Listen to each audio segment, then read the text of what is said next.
Today's game is going to feature the Tyranids versus the Drukhari. This is going to be the last old edition Drukhari game that I will record and put on the YouTubes.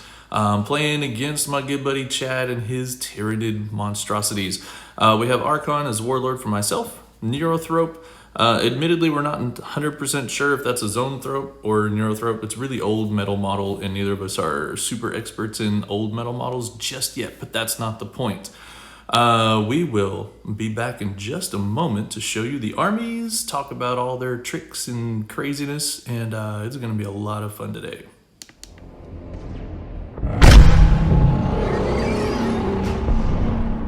Here we are. It's I want to call it the mindless swarm, but it's really a hive-minded swarm, so I can't say that. Yes, this is going to be a pretty epic game. He's got a battalion right here in the center that has Hormagaunts up here on the left. We got a big blob of 20, is that right? 26 Termagants. It's ridiculous.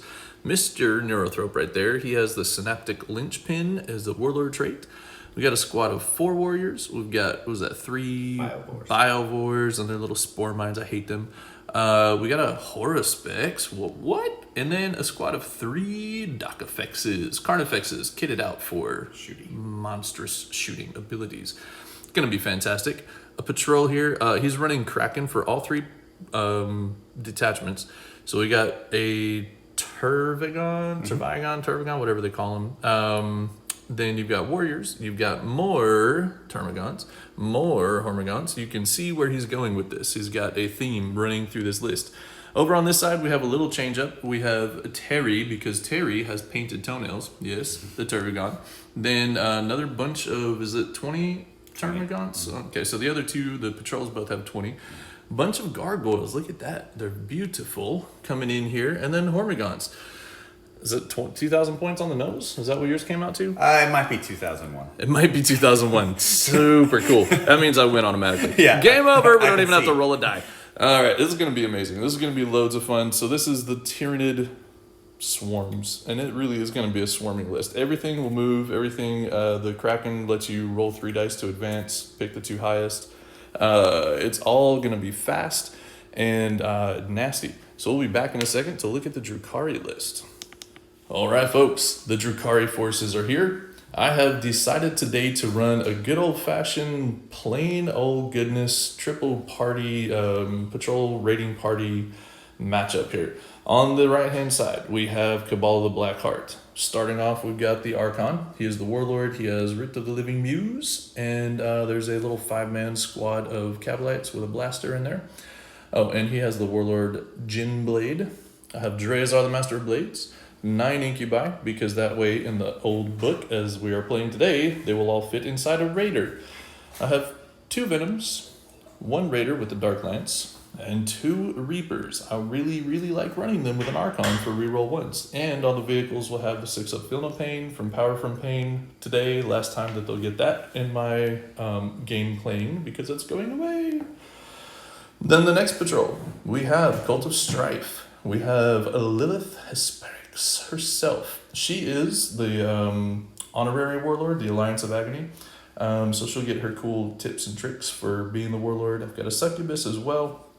Then I've got a squad of 10 witches, 1 shardnet, agonizer, and blast pistol in there. I've got 5 hellions because they're just so much fun, and they're going to be even better soon. Not yet, but soon. They have +1 weapon skill. These guys here, the witches, have +1 attack. She or he, I'm kind of going back and forth on this one. A kit bashed it together, so I call it a he most of the time. Gets the +2 to movement, so the Hypex. And then last but not least, I've got 5 Reavers back here, and they have the +1 toughness, so they're T5, and they get to do what they do. Then lastly, I have the Prophets of Flesh. So we've got Homunculus over there. He has the Vexator Mask, Diabolical Soothsayer for his trait. We've got a squad of 10 racks. I know they're not painted to match because I don't want to do that till I know exactly what the new book has in it. A 5-man squad of racks. Both of these squads will have a Hex Rifle. This squad will have the Ossifactor as well, and there's no other special weapons mixed in here. And then my favorite, my 3 Talos, because I love them. They're just fun. That's it. So Prophets of Flesh, they all get the 4-up invulnerable save. And That's gonna be a blast. 1999 points of Drukhari facing off against the Tyranids. And we'll be back in a minute with our battlefield, our deployments, and we'll get this game started up.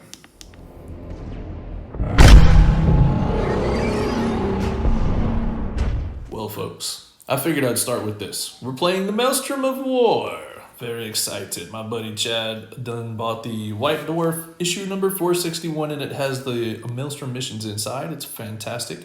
This one is insane. It's called the Chaotic Engagement. There's a reason. We generate a new tactical objective every round, right? Well, we generate 3 of them. And each of these charts is a D6 chart. So we're rolling for the D6 and then rolling D6 on the new chart to get our tactical objectives. So it's going to be ridiculous. Our turn 1 objectives, not super hot. I was going to show you deployment zones, but I think I'll just show it with this. So here we are. We have a deployment zone that is much like, I can't remember the Grand Tournament one. You've got a block here that goes up, and you've got a circle in the middle of 9-inch bubble that you cannot deploy in, and then another cuts across over there. So it'll look familiar to you if you play the Grand Tournament. Chad won the roll-off for deployment zone, so he picked this side. If you look down the table, you can see there's some cool line-of-sight blocking terrain. There's some good chunks of things that make it a little bit difficult. There's not going to be super wide-open lines of sight. So he deployed there. This mission does have 6 objective markers, and these are all random, right? So each of us put down 3. You had to follow certain rules to do that. They're laid out in the book. It's a little complicated at first, and then realized it's similar to the old style. So it is what it is. The green discs have numbers on them. They can't see those real well at the moment, but none of our objectives cared, so I'm not going to bother pointing them out to you yet. Over here in my deployment zone, Venoms are there. I've got everything kind of clustered around this building, which we're sort of a ruin, sort of a building. We're calling it dense terrain, so it's the -1 to shoot through. So that's a little bit of protection for me. And his stuff is all just masked up the way Tyranids do, and they're going to come charging in. He does have first turn. We had to roll that earlier to figure out who got to pick objectives and deployments. It's very, very different from your typical style, so it's a lot of fun. The only thing that's not on the board, I used the Screaming Jet stratagem, so I have my Raider with the Incubi and Drazar in it, and he has a squad of gargoyles that are currently wingedly flapping around, doing whatever they're going to do. And, we could talk about our tactical objectives, but neither of us have any that are going to be very easy to score this turn. Chad has one that if he kills a vehicle or monster, shooting at it with 3 units, or hitting it or attacking it with 3 units, he gets 5 points for that. He has 2 other ones that are almost not achievable this turn. One of them, Trading Blows, is his character, has to kill one of my characters. Not going to happen this turn. Hit him hard. Yeah, and Hit him hard was, killing 3 units turn 1. That one has potential if he plays very clever, but I think I deployed in a way to avoid that because that was my goal. Then I took the ones I rolled up, take it back. If I take away from him an objective that he controlled in the turn, I get a bunch of points. That one there, or this one here. And he is going first, so there's a potential that he'll get onto one and I could take him off of it, but I don't know. The odds of that are not great for me. Break their will, I have to make 5 models die from morale. It's a Synapse army. That doesn't seem likely either. In my last one, it was Expunge the Witch. If I could kill a Psyker, I could get 5 points. That one I have a shot at, but that's about it. So we'll be back in a minute. This is our deployment. This is the mission. It's going to be insane. Chaotic Engagement is the best name for this I could ever have imagined. So there it is. We are deployed. We are ready. The games shall begin. We'll be back after Tyranids, turn 1.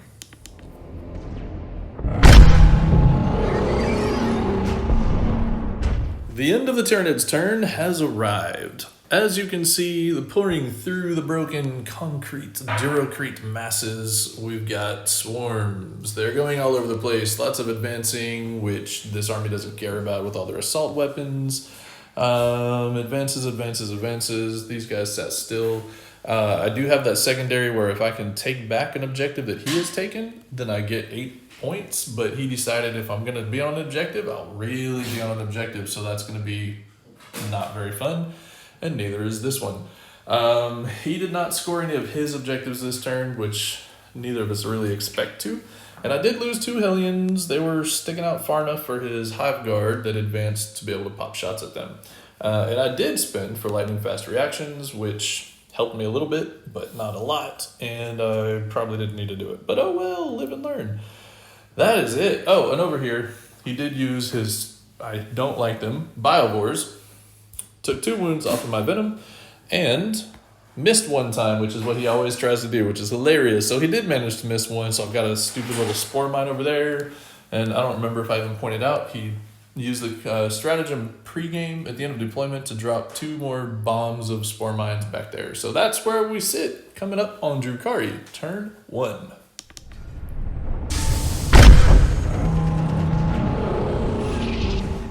The Drukhari turn 1 has ended. So here's what happened. Rax came up to play. Hellions came out to play. I did lose a Hellion. He got killed by the last 2 remaining Hormagaunts over here.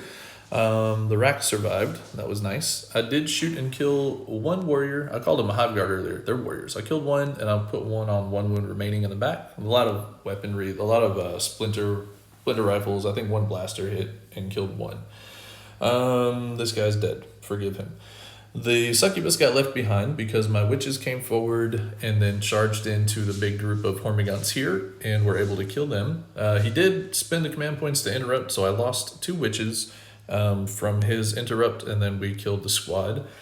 We stayed within range of Lilith to be able to get reroll 1s. Same with the jet bikes over here, and we were able to kill a few more of these guys, but not all of them in combat. The Talos and the Homunculus moved up. My Talos here got blopped by the stupid Spore Mine over there. I forgot about it and ended up within 3 inches of it, so I lost 2 wounds to that. It's pretty tricksy. Cute. Over here, this was a little bit more exciting for me. There's a boom, because my Reapers over here, yes, we scooted forward, kept the Archon there, shot out here, and we removed Terry, the Turvagon, whatever you call it. I blew it up. They don't explode, but the Synaptic Backlash did kill 5 Termagants. And I had already killed a couple. I don't remember how many. I'd killed some in shooting with my Venom over here. Yeah, there's a lot of dead bugs right now, but it's, it is what it is. So that's where we sit. I did score 5 points because I killed Terry. That was a Psyker. So I got an something the witch. Something about getting rid of the witch. I don't even remember what it's called. Expunge. It's a cool word. Expunging the witch. So I did that. So I did manage to score points. I'm so proud of myself. So we'll be back in a second. We have to roll off on the chart again, get brand new secondaries. That's what Maelstrom does.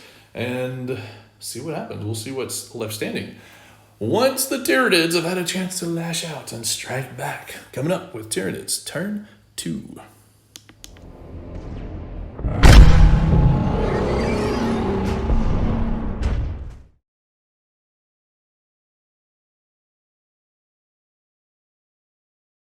Guess who's winning now? Boy, what's wrong with you?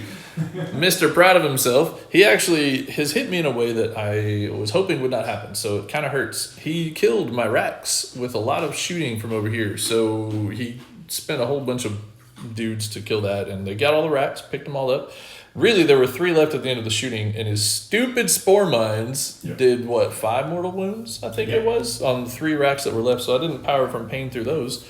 I was impressive, actually. It was sad, but impressive. And my Hellions died in shooting, so that all got removed. So that was 2 units. His hit them hard was the tactical objective, required 3 units to die. He shot my witches to death because they don't do anything when they're not in combat. It was very sad. My Succubus got charged by a gaggle of gargoyles. Gaggle of gargoyles. And I'm still there. Still there right there. Still alive, too. I have 2 wounds left. They actually did all the work in shooting, not in melee.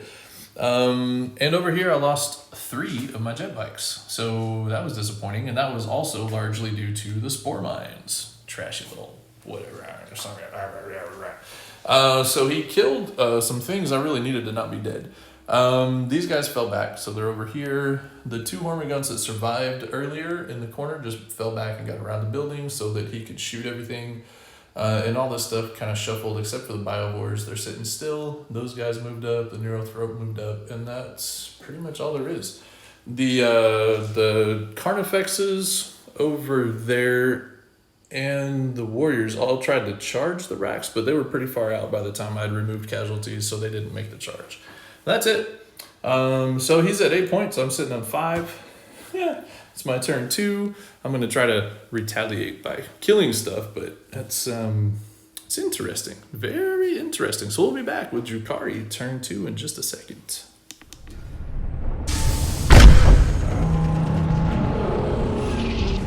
Alrighty, turn 2 is over. The Drukhari violently struggling, I guess you could say, to score points here. Maybe violently struggling is not quite the right word, but there are some struggles happening. Movement wise, Reapers flew up here to be able to shoot down through the building into the Tervagon, the Carnifex. Little Termagants were all there. My characters all moved forward. The Talos all moved forward. That was all good stuff. We did shoot and kill the Carnifex that was back there. He did not explode, but I put the boom marker down to remind myself he was there. We didn't do a whole lot of shooting damage to the Termagants, but in melee, we did do some work there. So, and the Venom did kill a few of them. So we did that, did some shooting over here. We managed to kill a couple of these guys. And the shooting, no, there was something else. Oh, and the swing backs, and then we did melee and all that good stuff. So that's all there with the gargoyles. Over here, I brought my raider full of incubi. Landed it up here. It had line of sight on the Carnifex. He was actually the one that killed the Carnifex. And the Tervagon, Teresa the Tervagon, being the champion, took a bunch of wounds, still has 6 left. Made some really good saves, was really annoying, and had Catalyst, and made some really good ignoring pain. Yeah, that was nasty. There were 6, and then I fired and faded, so that's why I'm down here. There were 6 Hormigons that had fallen out of combat and came over here. So my Venom flew across the marker, shot back into them, killed all of them, except for one who survived, 4 different weapons platforms of some kind, and then I had to charge him with my Venom and killed it with a Venom. So, yeah, whatever. It was annoying. My jet bike came over here, and I actually charged into the Warriors because I was hoping to shut them down, but they overwatched really, really well and killed him. What are you going to do? It was kind of a silly play, and I only had 1 left because we forgot to do the morale check at the end of the last turn, and one of my bikes ran away on morale, and the other guy stayed, and so he did that and then ended up dying. Poor guy. So that's it. Over here, combat-wise, we put a little bit of a hurt on Teresa, but not much, and then Teresa hit back and took another 3 wounds off of my Talos. And that's it. So what I did accomplish was my Venom over here is in the opponent's territory, because that splits down the middle on the long diagonal. And I had an objective called Driving Rush. If I had 1 unit within the opponent's territory and not in engagement range of the enemy, I got 5 points. So it put me back up to 10 in total. So I've edged Anderson out again by 2 points. And then it's going to be his turn to retaliate and make me wish I'd done some other things a little better. So we'll be back soon with Tyranids, turn 3.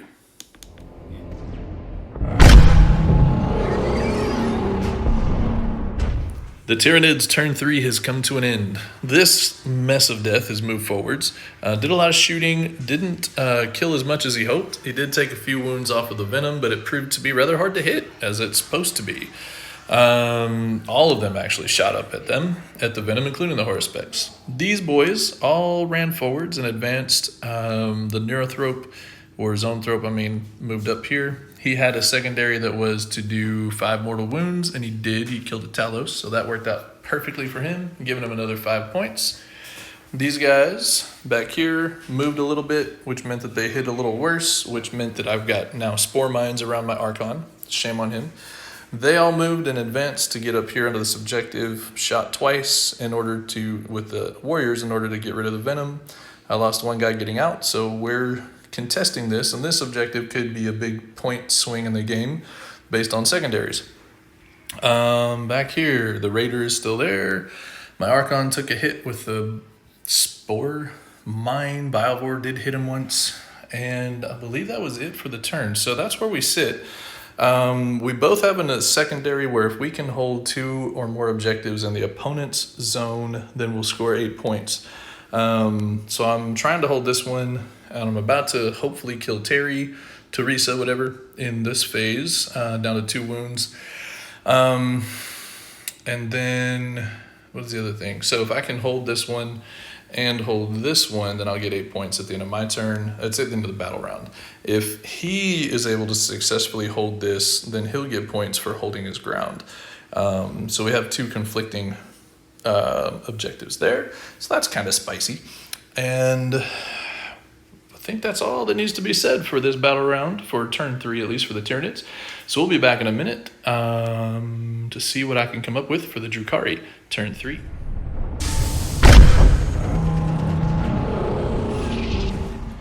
Alright, so the Drukhari turn is ended. I blew my last command point trying to get my Venom to make a cheeky little charge onto these Biovores, and it didn't work, but that's okay. We did do some shooting, wounded 1 guy. Then over here we did some shooting, killed 1 Carnifex, and then Lilith came around the corner there, so she was out of line of sight, no overwatching, made that charge, killed 1.5. Whereas even though, well, 1 was only on 1 wound, so she really only did 4 wounds. She's not made for killing things other than characters. Succubus came around and whiffed, and only killed 1 of these 2 Hormagaunts. It was very embarrassing. This Reaper did all the work killing a Carnifex. That Reaper did nothing. I was very disappointed. My Archon did a boot, scoot, and boogie trying to get to the center of the board to score a secondary to be within 6 of the center, but failed. My homunculus came over, charged Teresa, who has been a champion. I still haven't taken those last 2 wounds off of Teresa. So Teresa stands, did some damage to this Talos. That was disappointing, but I did end up controlling because I have 2 units on there to his 1 unit. So that helped me because I scored an outmaneuver and overwhelming assault objective, which was very good for me. Drazar, the Incubi, jumped out of the raider that was over there, moved up here, charged in, and eliminated this stuff there. And that was really all there was to that. That was the end of my turn. I picked up 13 points. We're going to have to stop. We've been playing for a while, and we've both got things that need to get done. So at the end of this turn, we had 2 turns left, and we have no idea what those random objectives would be. But I was leading by about 10 points at the end of this turn. And the way this game goes, being Maelstrom, might not have mattered. He might have picked up all 15 of those in the next turn very easily. You never know. So thank you, sir. I've enjoyed this. Enjoyed your terrain. Enjoyed your game. It has been a lot of fun. So, yeah. Thank you, sir. Till next time. Been a pleasure. We'll catch you on the next one. Hope you guys enjoyed. Thank you for watching Kitchen Table Wargaming.